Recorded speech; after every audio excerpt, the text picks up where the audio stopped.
Warum hat der Monat manchmal 30 Tage? Weil das Jahr nicht genau 365 Tage hat. Ach so, heißt das, die Erde braucht länger? Genau, etwa 365 Tage und 5 Stunden. Und die 5 Stunden?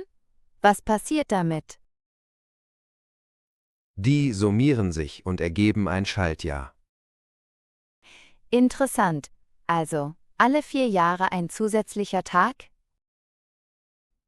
Ja, dann hat der Februar 29 Tage. Aber warum nicht einfach immer 30 Tage pro Monat? Dann würden wir irgendwann im Sommer Weihnachten feiern. Stimmt, das wäre chaotisch. Aber spannend. Auf jeden Fall. Unsere Kalenderlogik ist ziemlich clever.